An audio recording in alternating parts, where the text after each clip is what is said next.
요한복음 16장 4절 오직 너희에게 이 말을 이룬 것은 너희로 그 때를 당하면 내가 너희에게 이 말한 것을 기억나게 하려 함이요 처음부터 이 말을 하지 아니한 것은 내가 너희와 함께 있었음이니라. 보이지 않는 아버지와 아들을 어떻게 믿을 것인가? 그때를 당하면 내가 너희에게 이 말한 것을 기억나게 하려 함이요. 자, 그것은 예수님께서 증거하신 말씀을 기억해서 그 말씀을 중심으로 믿으라는 것입니다. 예수님께서 증거하신 말씀을 기억해서 그 말씀을 중심으로 믿으라. 말씀을 기억해서 보이지 않는 아버지와 아들을 섬기고 믿는 것이 우리의 신앙의 도리입니다. 보이지 않는 아버지와 아들을 믿는 방법이에요. 오늘의 기독교는 아버지도 아들도 보이지 않습니다. 기독교는 말씀을 기억해서 보이지 않는 아들과 아버지를 섬기고 믿는 신앙의 도리가 있는 곳입니다. 교회는 말씀을 중심으로 해서 보이지 않는 아버지와 아들을 신앙의 도리로 삼고 섬기고 믿을 수 있도록 가르치는 곳입니다. 교회라는 곳이 방언 가르치는 것도 헬라어 가르치는 것도 병을 고치는 것도 은사를 행하는 것도 능력을 행하는 것도 아니라 주님께서 증거하신 말씀을 중심으로 해서 아버지와 아들을 바르게 섬기고 믿는 신앙의 도리를 가르치는 곳입니다. 이것이 진리의 성령입니다. 성령께서 죄에 대해서, 의에 대해서, 심판에 대해서 책망하시는 것도 하나님과 아버지와 아들을 잘 섬기게 하기 위한 것입니다. 성도는 하나님과 아들을 바르게 섬기고 바르게 믿는 도리만 알면 다 되는 것이지 이것 이상은 없는 것입니다. 그러니 모든 것은 하나님과 아들을 바르게 섬기고 바르게 믿는 도리를 위해서 하나의 도구로 사용될 뿐입니다. 은사나 능력이나 기적이나 이적이나 보여진 것이나 이 보이지 않는 것이나 형이 상하기나 형이 하하기나 이 모든 것은 하나님과 아들을 바르게 섬기고 바르게 믿는 도리를 위해서 하나의 도구로 사용되는 것이다. 이것 외에는 더 중요한 것이 하나도 없습니다. 단지 그런 것으로 그가 지금 무엇을 증가하고 있는가, 그가 지금 무엇을 외치고 있는가, 그가 지금 무엇을 하고 있는가가 중요한 것입니다.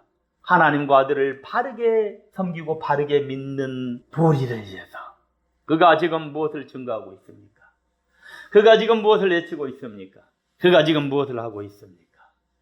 그것을 위해서 오늘 수많은 목회자들이 총회를 이루고 그 안에서 연합하며 목회 사역을 하고 있습니다. 그 총회의 목회 사역이라는 것 역시도 하나님과 아들을 보다 더 바르게 섬기고 보다 더 바르게 믿는 도리를 위한 하나의 도구일 뿐입니다. 목회 사역의 모든 목적과 이유가 하나님과 아들을 섬기고 믿는 도리에서 벗어나 버리면 안 되는 것입니다. 말씀 전체가 중요하게 강조하고 있는 것은 하나님과 아들을 바르게 섬기고 바르게 믿는 도리입니다. 그런데 목회 사역의 모든 목적과 이유가 하나님과 아들을 섬기고 믿는 도리보다는 말씀만을 이해한 것 또는 말씀을 벗어나지 않게 하는 것만을 목적한다면 이것도 문제가 생기는 것입니다. 왜 문제가 생기냐 하면 그것은 모든 사람들이 한결같이 말씀을 이렇게도 응용하고 저렇게도 응용하며 말할 때마다 다 무엇을 가지고 말한다? 성경을 가지고 이야기한다 이 말이에요.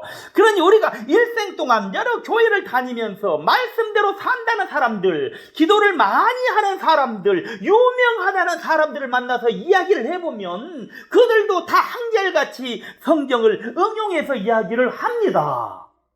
심지어 어떤 사람들은 소위 은사를 행한다고 해서 사람들에게 성경 몇 장 몇 절을 주고 당신은 성경을 받았다라고 하는 엉터리들도 있습니다. 어떤 사람들은 성경에 기록된 계명이라는 것이 히브리어로 어떻고 헬라어로 어떻고 고 하면서 성경을 학문적으로 이야기하는 사람들도 있습니다. 또 어떤 사람들은 성경에 기록된 계명이 생긴 이유들이 고고학적으로 유대 지역에 있던 원시 부족의 종족들의 이러이러한 풍습에 의해서 생겨난 현상이라고 하면서 성경을 당시의 역사적인 고고학적인 측면에서만 이야기한 사람들도 있습니다. 그러나 이것은 그들 나름대로의 성경 자체만을 응용하기 위한 도리 자체만을 이야기하는 것일 뿐입니다. 성경을 응용한 도리 자체로 멈춰버리면 그것은 하나로 중요한 것이 아니에요. 성경 전체가 강조하고 있는 것이 무엇이고 성경 전체에서 어떤 것이 중요점을 가지고 있느냐가 중요한 것입니다. 성경 전체가 강조하고 있는 것이 있지요. 그것이 무엇이냐 이 말이에요. 성경 전체에서 어떤 것이 중요점을 가지고 있느냐, 이것이 중요하다 이 말이에요.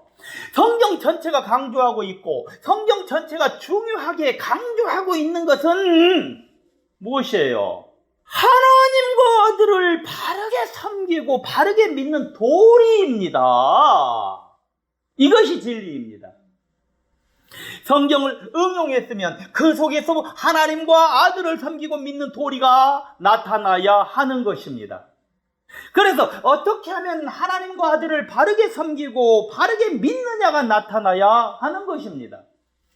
그리고 신앙 안에서도 누가 하나님과 아들을 가장 바르게 섬기고 바르게 믿고 있느냐가 중요한 것입니다. 하나님과 아들을 섬기고 믿는 도리를 빼버린 자들이 있어요. 하나님과 아들을 섬기고 믿는 도리를 뺀 자들, 그들을 우리는 무엇이라고 말합니까? 우리는 그들을 이단이라고 합니다. 우리 가까이에는 기독교에서 이단이라고 하는 천부교도 있고 통일교도 있습니다. 또 그게 많죠. 물론 그들도 하나님을 섬깁니다. 그렇다면 그들이 왜 이단인 것입니까? 그것은 그들이 거기에서 아들을 섬기는 도리를 빼버렸기 때문에 이단인 거예요. 자, 해교 하면 마호메트죠. 해교도들은 마호메트를 중심으로 해서 하나님을 섬깁니다. 그들은 알라라고 그러죠. 그렇다면 그들이 왜 이단인 것입니까? 그것은 그들이 거기서 아들을 빼버렸기 때문에 이단인 거예요. 유대교도 마찬가지입니다. 유대교의 유대인들도 하나님 섬기지요. 그러나 거기에는 단지 누가 없다? 아들이 없을 뿐입니다. 그러니 이단인 것입니다. 유대인도 이단이다 이 말이에요. 우리는 아버지와 아들을 함께 섬기며 믿습니다. 아버지는 하나님, 아들은 예수 그리스도. 우리는 아들을 통해서 아버지께로 갑니다. 그렇다면 오늘 아버지와 아들을 함께 바르게 섬기고 바르게 믿고 있느냐 이 말이에요. 그러니 섬김으로 끝나는 것이 아니고 더 나아가서 그것을 바르게 믿는 것입니다. 오늘 무엇이 더 중요합니까? 우리가 기독교의 근본의 도리를 우리는 다시 깨달아야 돼요. 길은 하나뿐입니다. 그것은 아버지와 아들을 어떻게 잘 섬기고 어떻게 잘 믿게 하느냐입니다. 그런데 오늘 수많은 자들이 말씀을 이해하고 해석함에 있어서 말씀을 이렇게도 저렇게도 응용할 수 있지 않겠습니까? 라고 합니다. 그래서 어떤 사람은 귀신론에 치우치고 어떤 사람은 성령론에 치우치고 어떤 사람은 신유론에 치우치고 어떤 사람은 방언론에 치우치고 그리고 어떤 사람은 바라봄의 법칙이니 긍정의 힘이니 나는 할 수 있다 yes I can 등 별별 것들에 치우쳐 있는 형편이에요 오늘날. 그러니 이것은 천만의 말씀입니다. 말씀을 이해하고 해석함에 있어서의 목적은 아버지와 아들을 어떻게 잘 섬기고 어떻게 잘 믿게 하느냐라는 것 하나밖에 없습니다. 우리는 성경 66권에서 흐르는 문맥을 가지고 어떻게 하면 하나님을 더 잘 섬기게 하겠느냐, 잘 믿게 하느냐, 어떻게 하면 예수를 잘 섬기게 하느냐일 뿐입니다. 이것 외에는 더 중요한 것이 없습니다. 요한복음 16장 15절에 무릇 아버지께 있는 것은 다 내 것이라. 그러므로 내가 말하기를 그가 내 것을 가지고 너희에게 알리라 하였노라.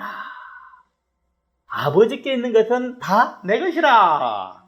예수님께서 아버지께 있는 것은 다 내 것이라고 하시는 것은 실제로 아버지와 아들의 일치로 아버지의 것이 아들의 것이고 아들의 것이 아버지의 것입니다.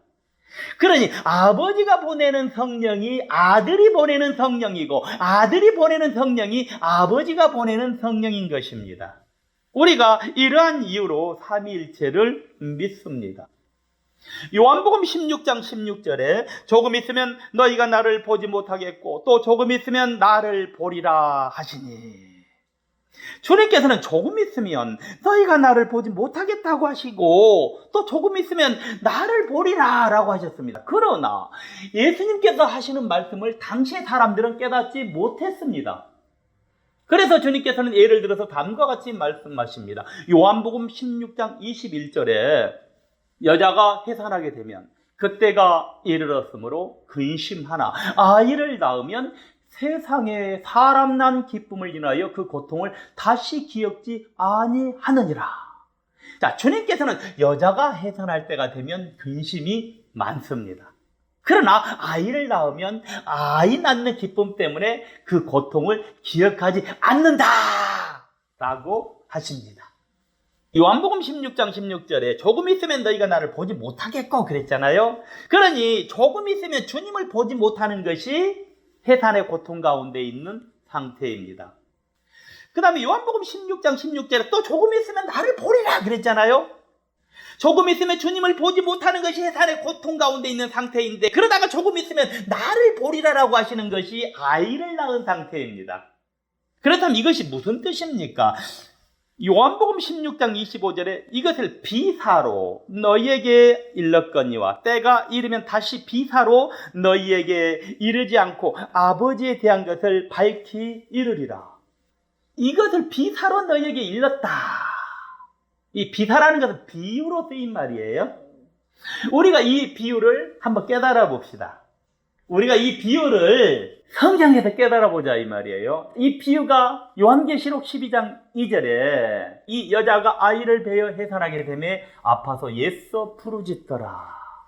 여기 여자가 아이를 베어서 해산하게 되어서 고통 가운데서 부르짖고 있습니다. 요한계시록 12장 5절에 여자가 아들을 낳으니 이는 장차 철장으로 만국을 다스릴 남자라. 그 아이를 하나님 앞과 그 보좌 앞으로 올려가더라.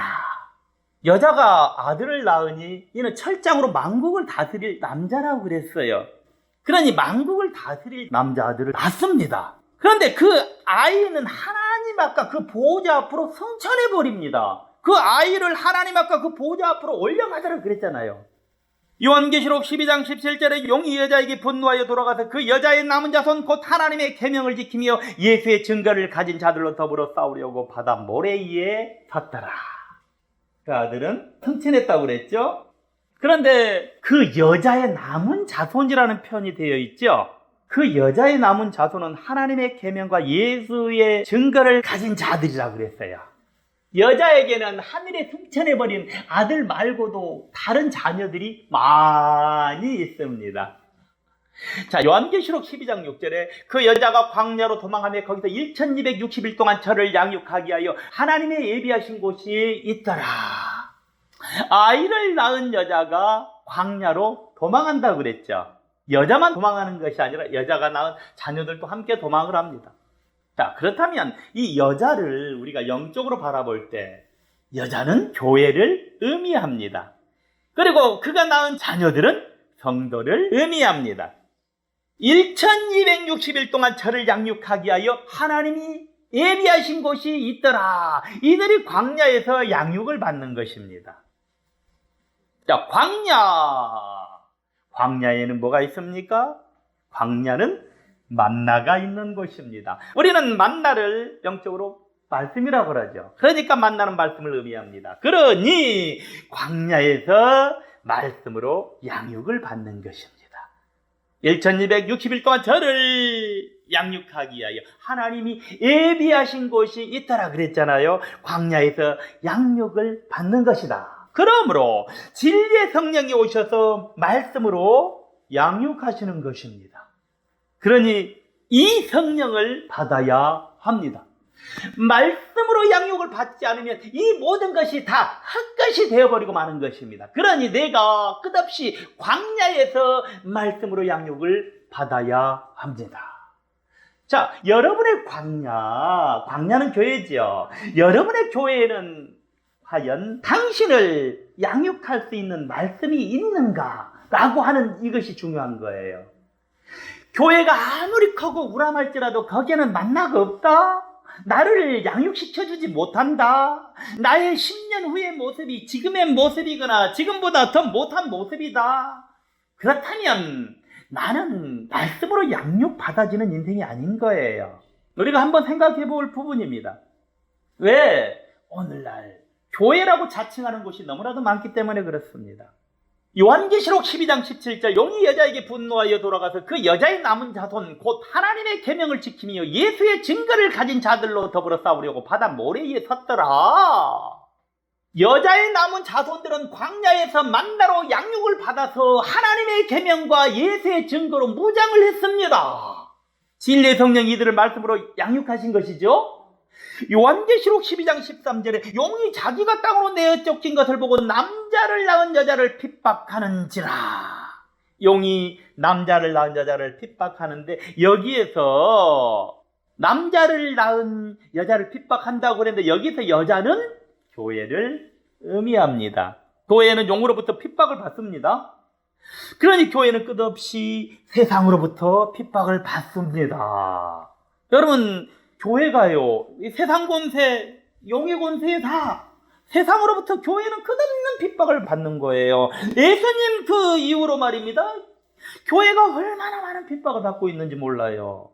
자본주의가 워낙 왕성해지다 보니까 아닌 것 같아도 그 자본주의 세계 안에서도 교회가 핍박을 받고 있는 모습들 여러분 보이지요? 이제는 교회가 점점점 세상에 도전을 받고 있어요. 그래서 이제는 교회도 세금을 내야 한다. 목회자도 세금을 내라.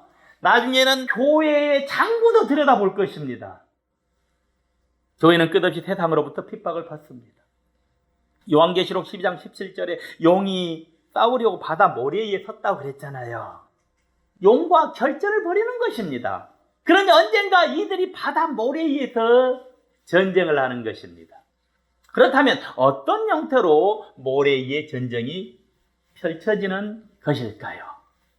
요한복음 16장 2절에 사람들이 너희를 추리할 뿐 아니라 때가 이르면 물은 너희를 죽이는 자가 생각하기를 이것이 하나님을 섬기는 애라 하리라. 여자, 곧 교회죠. 여자의 남은 자손, 성도죠. 여자의 남은 자손들이 광야에서 만나로 말씀으로 양육을 받아서 하나님의 계명과 예수의 증거로 살려고 하는데 사람들은 그것이 잘못된 것이라고 하면서 쫓아내고 죽이려고 합니다. 그리고는 자기들이 이들을 쫓아내고 죽이는 것이 오히려 하나님을 잘 섬기는 도리라고 합니다. 물은 너희를 죽이는 자가 생각하기에 이것이 하나님을 섬기는 애라리라. 그러니 용은 세상을 이용해서 광야에서 만나로 양육을 받아서 하나님의 계명과 예수의 증거로 살려고 하는 사람들을 공격하는 것입니다. 이것이 바다 모래에 의해서 펼쳐지는 용과의 싸움입니다. 그러니 우리가 하나님의 계명과 예수의 증거를 바르게 믿고 있느냐? 이것이 중요한 것입니다. 요한복음 16장 24절 지금까지는 너희가 내 이름으로 아무것도 구하지 아니하였으나 구하라. 그리하면 받으리니 너희 기쁨이 충만하리라. 그러니 우리에게는 한 가지 길밖에 없습니다. 그것은 예수의 이름으로 구해서 기쁨을 얻는 길입니다. 그렇다면 예수의 이름으로 구해서 기쁨을 얻는 길은 어떤 길입니까? 요한복음 16장 27절에 이는 너희가 나를 사랑하고 또 나를 하나님께로서 온 줄 믿은 고로 아버지께서 친히 너희를 사랑하심이니라. 예수의 이름으로 구해서 기쁨을 얻는 길, 그것은 예수를 하나님의 아들로 마음속에 믿어야 하는 거예요. 예수 이름으로 구하고 응답받는 자는 예수를 하나님의 아들로 마음속에 믿어져야 하는데 거기에는 의심도 개인의 생각도 없어야 합니다. 의심도 개인의 생각도 없어야 한다. 예수를 하나님의 아들로 마음속에 믿는 것에 대해서는 의심하거나 생각할 필요조차도 없는 것입니다. 이렇게 되어야만이 진리의 성령을 받은 것입니다. 성령을 받은 자는 아버지와 아들의 일치를 믿는 자입니다. 성령을 받은 자는 하나님의 계명과 예수의 증거를 지키는 자입니다. 성령을 받은 자는 예수님이 하나님의 아들인 것을 의심도 생각도 없는 자입니다. 성령을 받은 자는 예수의 이름으로 기쁨을 얻은 자입니다. 이런 자가 성령 받은 자예요. 우리가 예수의 이름으로 마음속에 기쁨을 얻을 수 있습니까? 우리가 예수의 이름으로 마음속에 기쁨이 생기면 성령을 받은 사람입니다. 그러니 성령 충만한 자체가 기쁨이 충만한 것입니다. 성령 충만한 자체가 기쁨이 충만한 것. 우리가 일반적으로 기도해서 성령을 충만 받을 수도 있습니다. 그리고 성령 충만을 통해서 은사의 종류가 여러 가지로 나타날 수도 있습니다. 그렇지만 성령을 충만하게 받지 않았는데도 은사는 여러 가지로 나타날 수 있습니다. 그러니 성령 받은 것이 방언 받고 은사 받고 춤춘다고 성령 받은 것이 아닙니다. 이런 것으로 성령 받은 것이라고 한다면 그들은 정상이 아닙니다. 그러나 일반적인 지식으로 신비주의적인 것을 매도하는 것도 잘못된 것입니다. 성경 그 자체가 신비 아닙니까? 그러니 신비주의 그 자체를 인정해야 합니다. 신비주의를 비롯해서 모든 것은 성경으로 풀어봐야 합니다. 그리고 성경이 아닌 것으로는 풀지 않아야 합니다. 무엇으로 풀어야 돼요? 성경으로. 오늘 사람들은 이것을 성경으로 풀려고 하지 않아. 뭐 환상을 봤다, 뭐 꿈을 꾸니까 어쩌다, 이런 경향들이 많은데 신비주의라든지 모든 것들도 다 성경으로 풀어보는 것입니다. 성경이 아닌 것으로 아무리 풀어봐도 그것은 아무런 유익이 없습니다. 신비를 성경으로 풀어서 이야기하자면 우리 성경의 신비, 안수 같은 게 있죠. 안수는 예수님도 하셨고 그의 제자들도 했죠. 안수 자체로는 절대로 중요한 것이 아닙니다. 성경에 안수가 무엇으로 사용되었느냐, 이게 중요하죠. 자, 성경에 안수가 무슨 용도로 사용되었다? 안수는 복음 전파의 큰 도구였습니다. 성경의 안수는 아버지와 아들을 증거하기 위한 큰 역사의 도구로 사용되었던 것을 볼 수 있습니다. 복음 전파가 중요한 거지요. 우리 신비도 이렇게 가는 거예요. 기도하십시다. 좋으신 하나님 아버지, 진리의 성령이 오신다고 약속하셨고 보내주셨습니다. 그러나 우리가 진리의 성령을 바르게 깨닫지 못했습니다. 우리가 성경의 전체적인 것을 바르게 바라보면서 성경 속에는 방언, 애언, 신주 등 가지가지의 능력이 있다는 것을 알고 있습니다. 그러니 우리에게 진리의 성령이 오셔서 가지가지 신비한 은사를 허락하시는 줄을 믿습니다. 그러나 우리가 혹시라도 한 가지 부분적인 신비한 은사에 취하지 않도록, 그리고 주의하도록 도와주시옵소서. 진리의 성령이 오시면 죄에 대해서, 의에 대해서, 심판에 대해서 책망하시리라. 이처럼 우리 성령께서는 우리를 책망하고 있습니다. 우리의 싸울 무기는 하나님의 계명과 예수의 증거입니다. 그렇다면 우리가 얼마나 하나님의 계명과 예수의 증거를 지키고 있습니까? 오늘 이후부터 우리 일생이 하나님의 계명과 예수의 증거로 점철될 수 있게 도와주시고 뭉쳐질 수 있게 도와주시고 금강석처럼 강하게 해 주옵소서. 예수님 이름으로 기도드립니다. 아멘.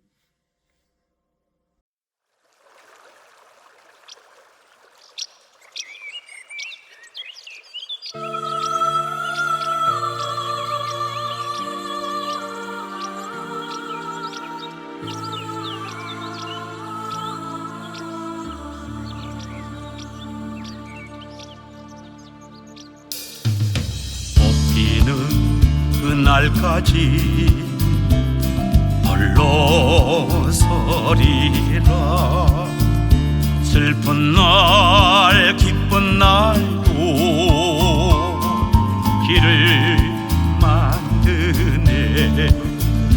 믿을 수 없는 나를 믿어준 예수여.